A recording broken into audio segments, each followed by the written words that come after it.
Now it's time for Lefties losing it. And you'd think there was enough weapon-grade crazy on The View from the miserable wackadoodle hosts.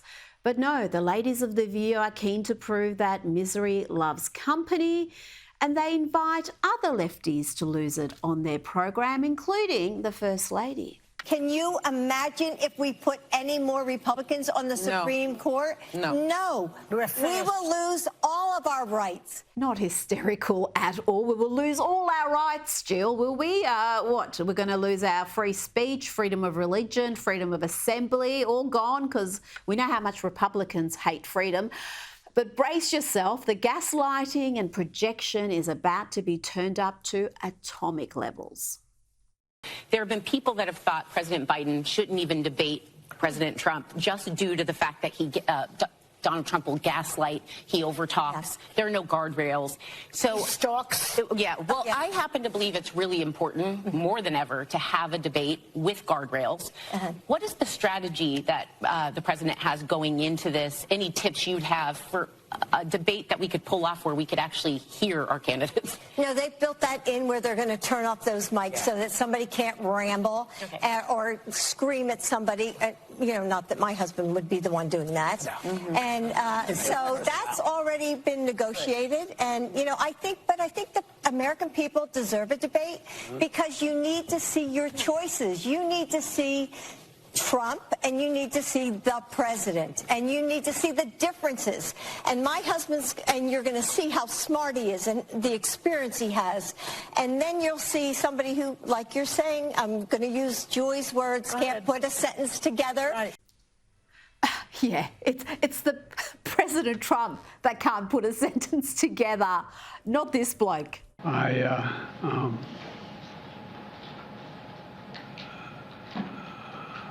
Anyway, the best way to get something done, if it holds near and dear to you that you like to be able to, anyway, from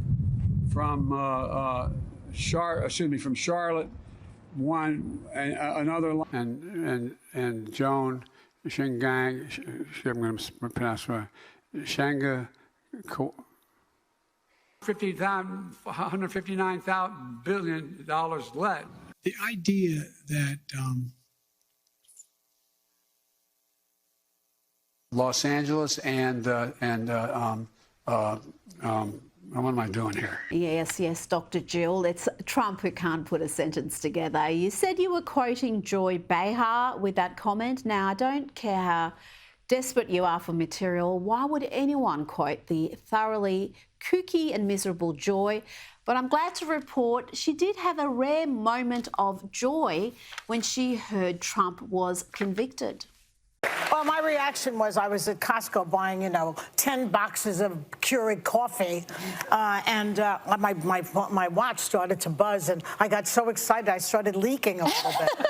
Ew, gross. That is a lefty losing it. Now to a comic that is about as funny as an ingrown toenail. Here is Nina Kharoufeh. Israel. I had to get that off my chest. The rage just builds up, and I just have to let it out every couple of hours. What did you say? Israel.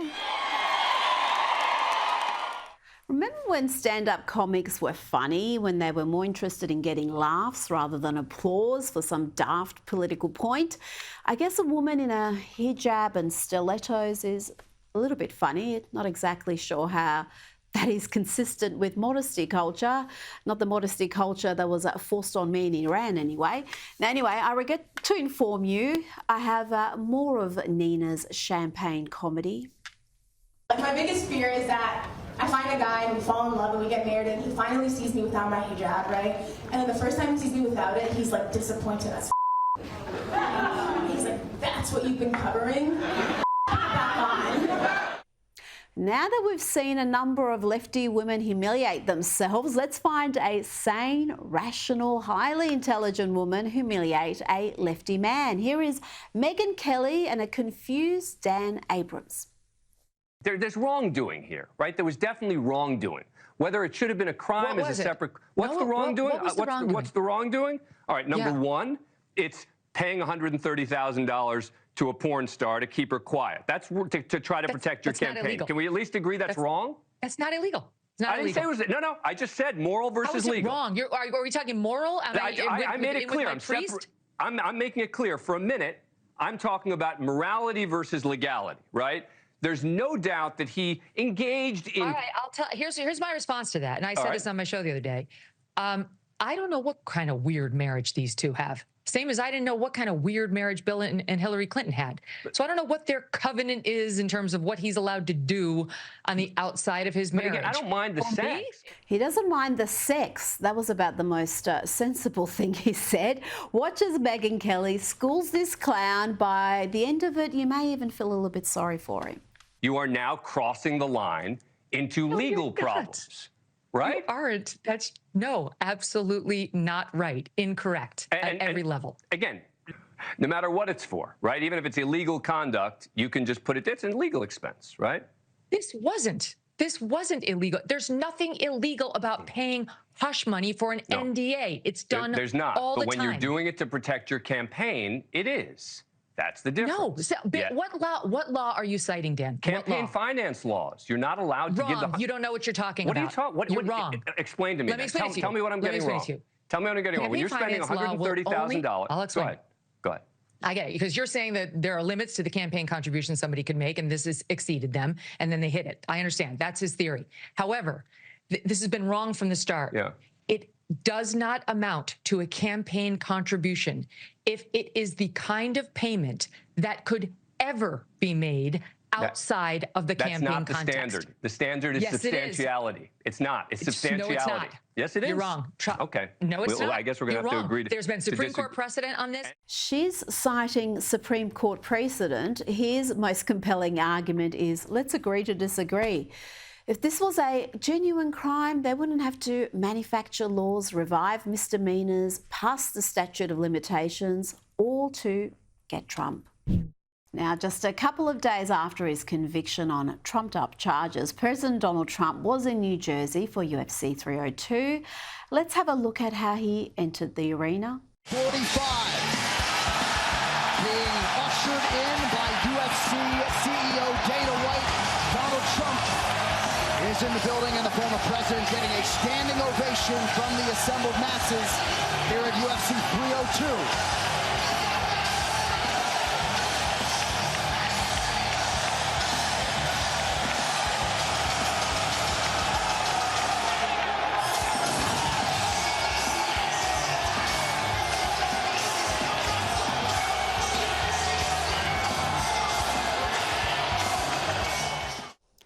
Can you imagine the reception that Joe Biden would have got? And I really should have given a trigger warning to any lefties watching. I'm sorry, but there's more. Mercedes Lewis also in the building. Former President Donald Trump. That's New Jersey, by the way, a strong Democrat state, a state that has voted for the Democratic candidate in every presidential election since 1992. But yesterday they were chanting F Joe Biden and we want Trump.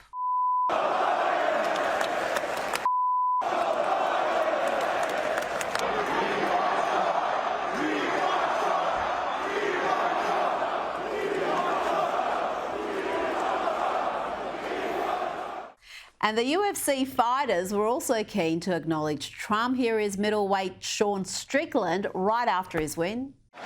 President Trump, you're the man, bro. It is a damn travesty what they're doing to you. I'll be donating to you, my man. Let's get it done. And here is Kevin Holland running to Trump right after his first round win.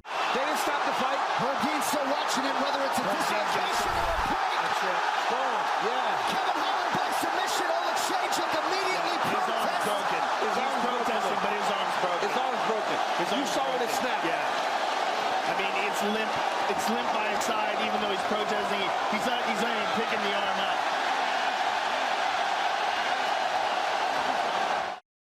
And even the GOAT, Khabib Nurmagomedov, I can never say his name, arguably the greatest fighter of all time, never lost a fight, the longest reigning UFC lightweight champion ever, he was backing Trump. That was a surprise for a lot of people. Joining me now is the host of Prime Time with Alex Stein on Blaze TV, the incorrigible Texan himself, Alex Stein. Alex, what do you make of what happened yesterday?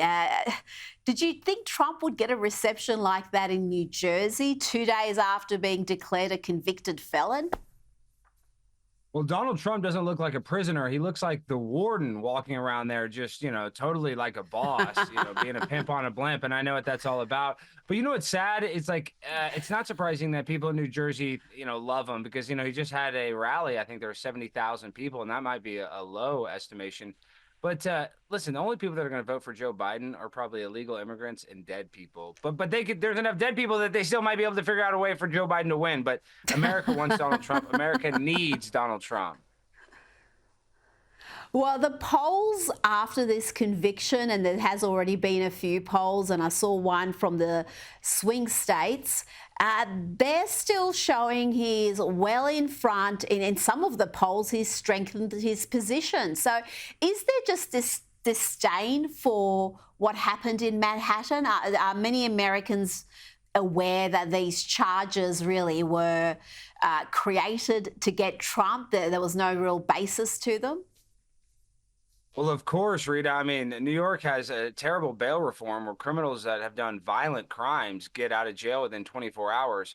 So, I mean, I think you could probably argue that Donald Trump is the first person to get convicted of a crime in New York City in 2024. And I know that sounds like I'm joking, but seriously, they don't convict any of these criminals, and they all let him out on the street, but they want to throw Donald Trump in jail. So, and Donald Trump said he's not afraid to go to jail. I wouldn't be surprised if he goes in there, he has a Secret Service, he gets out in a month, and he's going to be a hero.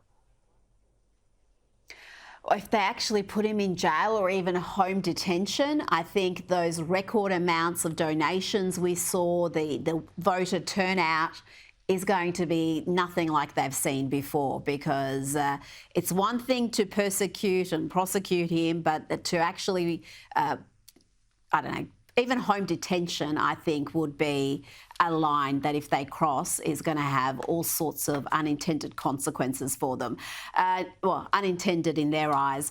Now, after Donald Trump's conviction, Joe Biden tweeted this. He said, "No one is above the law." I guess unless you're a member of the Biden family or the Clinton family or perhaps Barack Obama. There are a few exceptions to that rule. Joe's son, the crack-addled whore enthusiast, Hunter Biden, is going to trial this week for felony gun charges. That's an actual crime, Alex, not one that they manufactured just to target him.